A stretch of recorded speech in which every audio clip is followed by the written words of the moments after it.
Well, man, first of all, I just want to thank our fans. Like, what a crowd. Like, the curtains were pulled back, like, uh, blown away. Last year, like, I was kind of stunned. And then this year, when I didn't see the curtains there, I was like, holy crap, this is like a little different, right? And they were unbelievable, man. Just a whole lot of fun. These games are always tough for a lot of different reasons. The game before Christmas, you're always concerned, did your guys go home and didn't tell you? You know, some of them are flying out either tonight or tomorrow morning. Well, tomorrow morning probably, and you just wonder if they're already home for Christmas or not. And but Coach Perry did an unbelievable job with the scouting report, and then his mentor today to the guys was, just about not taking things for granted. And I just thought our guys, man, they were locked in. We got a really resilient, tough group. And, we played 12 really terrible minutes of basketball against Nebraska.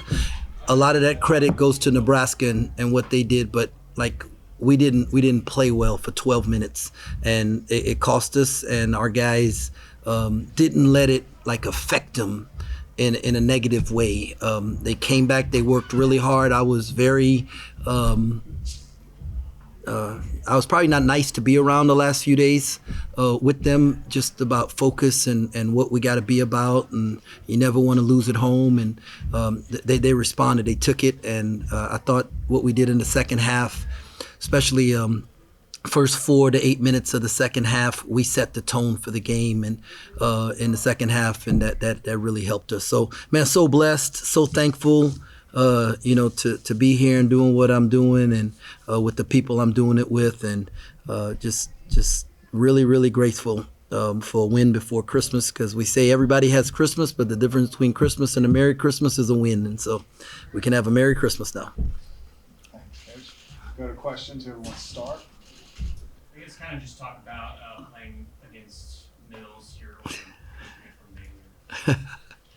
The Mills is not just an old coach from Baylor, right? He's really like a brother. We coached against each other in high school and did a lot of things together there and supported each other's programs when we were just starting out as coaches. And then God blessed us to be at Baylor together for 14 years. And we shared rooms, hotel rooms on the road. So he was my roommate. And when he was watching Hoosiers before every basketball game, for every game, he has Hoosiers playing on his computer. So I almost learned all the words, and when we talked about our dreams, and one day we would be head coaches, and, we'd have our teams, and we'd be in the NCAA tournament, and just all those things. And then, we were 2-2 as high school coaches against each other. And we always said that after we got through coaching in college, we'd go back and coach high school, and then settle the thing, like break the tie. And so he's not just a coach, right? Like, and win or lose this game, it wasn't going to change our relationship. Like, I absolutely love that guy. He's done so much for me and my family and helped me be a better man, a better husband, and a better father. So you never want to play these kind of games, and when you're playing against someone that you love and you care about. But I mean, you see how good his team is. Immediately, you see how well coached they are. And so Wichita State is blessed to have Paul Mills. And that's what to see David kind of have a breakthrough game. Oh, great, man! We've been the whole staff, man. We've been just letting David know that all his hard work is going to pay off. I told y'all before the last game, he was in the gym, made 300 free throws. He was back in. They didn't let it deter him, right? He's not like our thing is like, let's not be result driven, right? Let's be process driven. Let's trust our work, right? Like all the work that you bring, because at some point in time, hard work pays off, right? It does. If you shoot in all the shots he shoots, man, you're gonna make your free throws because he puts a lot of work into it. He was 3 for 5 from the free throw line today. The confidence that he played with. We kind of showed him some film and talked about his playing this summer and how confident he was playing this summer with his international team. And we wanted him to, get back to that, because he's a good basketball player. And to go, 13 and 9 and 3 blocks, man, that was great. I'm so proud of him. You also saw some play from Dorian. You got in for 9.5 minutes. How did you feel like you played out there this evening? Man, we tell people be prepared and your opportunity will come. And Dorian, especially the last week or so, has really locked in and really he's done some really good things in practice, and we just felt like he could give us something, that we don't have a big guard who can guard multiple positions, rebound. He can make a shot. There's some other things that he can do, but today he did what we needed him to, and we really, he was one of the celebrations in the locker room because he was ready for his opportunity, took advantage of it. You guys really attacked the basket early on and got to the free throw line after the shooting performance against Nebraska. Was that kind of an emphasis to establish? No, it wasn't because of the shooter. I wrote on the board, trust your work, right? We got good shooters, right? We have good shooters, and they have not shot as well as they are capable of shooting yet, okay? And so it was, but we want to attack the paint. That's where we want to live. If you live in the paint, then you're going to get, other things are going to come easier for you. And so it was an emphasis, but it had nothing to do with the shooting performance. It had everything to do with how we want to play. I think you held them to 3 for 19 from 3 perimeter defense. Were you pretty happy with that? Yeah, we were, but like Mills is the same way. He wants his guys playing downhill. His teams end up shooting a lot of threes, but it's because they spend so much time at the rim, and he's got those two big guys. And the stat sheet says they won the paint points, 38-26, but that doesn't take into account us at the free throw line. And so I think when you add our free throws, because we were getting to the paint and getting fouled, I felt like we won the paint points today.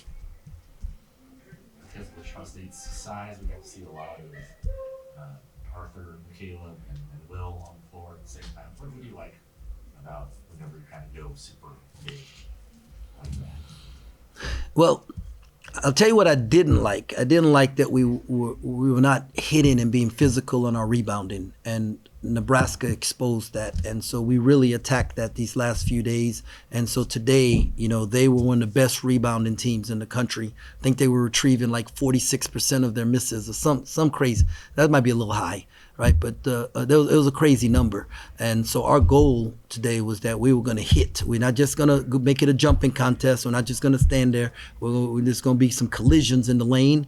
And, we had some bodies, and we were trying to do that. And I felt like 13-13 on the boards, 2 of their offensive rebounds were team rebounds. That's, we're competing for it. And so I was pleased with that.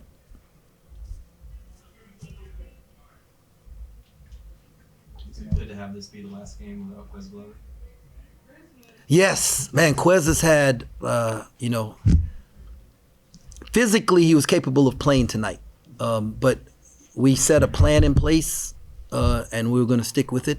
And so when he comes back, he's done everything in practice the last couple of days.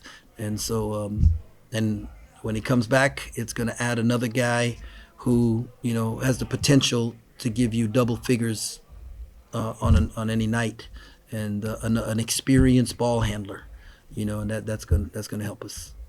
Is there any area you can see him helping you more than any others? Well, he's got a burst, right? He's fast, playing downhill, and